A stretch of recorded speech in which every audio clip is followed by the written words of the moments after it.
They say that knowledge is power. I really do believe that. But sometimes there are things we're just not meant to know. Things that if we hear or see, we should run away and never look back. Today, I want to share one of those stories with you. It comes from Germany in 1975. At the time, a young woman named Anneliese Michel was struggling. She was only 23 years old, but she'd been sick for a long time. Anneliese suffered from epilepsy.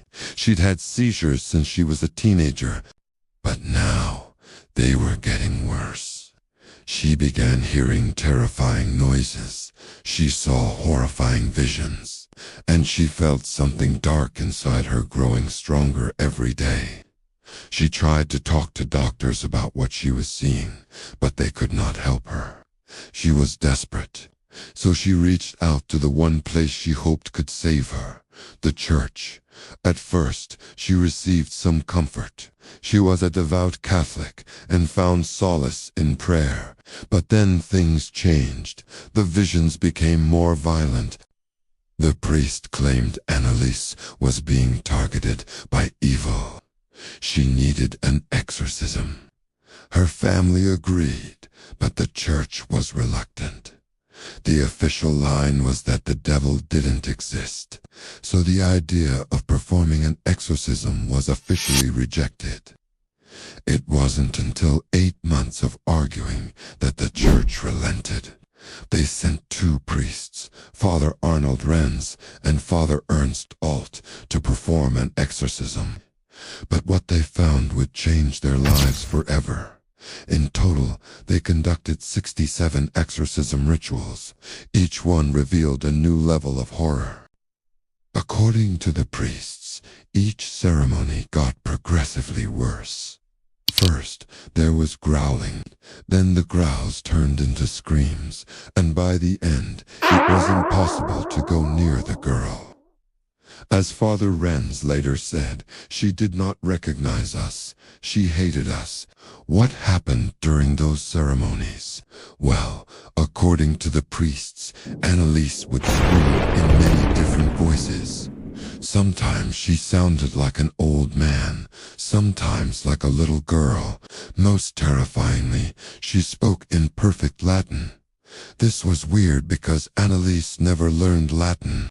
She couldn't even speak German very well. Yet here she was speaking perfect Latin, saying, "You cannot do anything against me. I am the son of perdition. You are damned." That's right, she claimed the devil himself was inside her. The priests fought to maintain control over the ceremonies. But as time went on, they too became infected by the darkness within Anneliese. One day, Father Ernest Alt was reading from the Bible. He was trying to banish the demons from Anneliese's body, but suddenly she lunged at me with such force that we both fell down. I was certain that my arm would be bitten off. I managed to get away, but I distinctly heard the voice say to me, "Now we have the taste of blood." As the exorcisms continued, Anneliese grew weaker. She stopped eating, saying the demons wouldn't allow it. Her body became covered in bruises. She constantly fell to the floor. She refused to drink holy water. And whenever the priest approached her with a crucifix, she reacted violently. In her diary, Father Ernest Alt wrote, "The fight is becoming increasingly difficult because the demon within her grows stronger daily. I am continually pricked, scratched, bitten, kicked, spat upon, and struck in the face." On another occasion, he wrote, "I was afraid for my physical and spiritual health. For the first time, I experienced real fear. I thought to myself, if I don't break away quickly, she will tear out my eyes." I managed to free myself and jumped over the bed. She hurled the vessel at me, which broke wide open. After 5 months of this hellish ordeal, Anneliese became close to death. She was barely alive. Father Renz once wrote, "For 40 hours she ate nothing and drank only a few drops of water." We find her lying on the floor on her left side, totally collapsed. She looks like an emaciated old woman who is no longer capable of any movement. She is neither conscious nor unconscious. Her breathing is exceedingly rare. Every half hour I sprinkle her with holy water, but she does not react to it. Nor does she react to the reading of the gospel and the ringing of the bell. After 5 months of torturous exorcisms, Anneliese's body was broken. But before she died, she made one final chilling prediction. She told the priests that after her death, the devil would come for them. And somehow, she was right.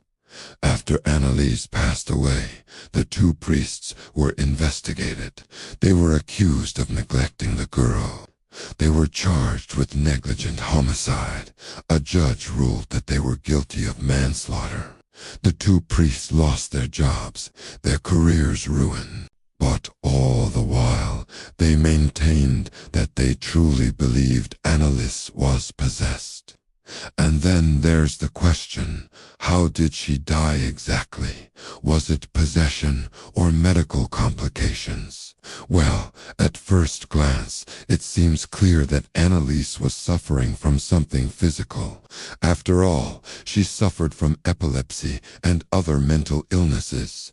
She had been ill for years, and by the time of her death, she'd lost the will to live. All she wanted was peace. Maybe she convinced herself she was possessed, or maybe something else was happening. Maybe the devil really did possess her. The problem with this case is that it can't be proven either way. There's no definitive answer. There's no way to know for sure what happened. And so it remains one of the most hotly debated cases of possession in modern history. I won't reveal my thoughts on this case. I don't think it would be appropriate. Instead, I want to share the evidence and let you decide. There's no denying Anneliese died a horrible, painful death. Her life was destroyed by whatever it was she was suffering from. Her last years were filled with terror, torment, and total despair. But was it possession or psychosis? Well, let's take a look at the evidence. On one hand, we have the priests' testimonies. They claim that they witnessed a miracle, an actual possession by the devil. They saw the changes in Anneliese. They watched her transform from a normal girl to something completely inhuman. And they claim that after her death, their own lives were cursed by the devil. They received threatening letters, strange things happened around them, and they became outcasts of the church. Perhaps they're victims of a clever hoax. Perhaps they really did witness the devil. Who's to say? Then on the other side, we have the doctor's claims. They insist that this was simply a case of a poor girl who had no hope in life. They say she was deeply depressed, deeply sick, and all her symptoms were explained by her deteriorating mental state. Some people have even suggested that the priests manipulated Anneliese. They lied about seeing the devil. They encouraged her delusions and profited off her misery. And when she died, they blamed it on the church's reluctance to perform the exorcisms. But is there any truth to these claims? Who knows? And this is why the story has become such a sensation. There's no definite answer, and this allows us to fill in the blanks with our own fears and beliefs. Is the devil real? Did he really possess this poor girl? Or was it all a product of her mind?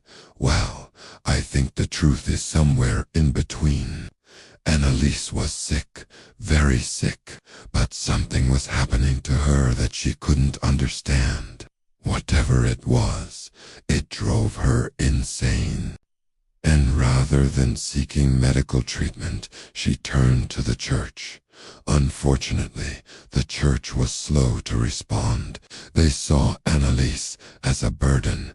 They wanted to protect their reputation, and this led them down a path of madness. They allowed themselves to be consumed by the darkness within her.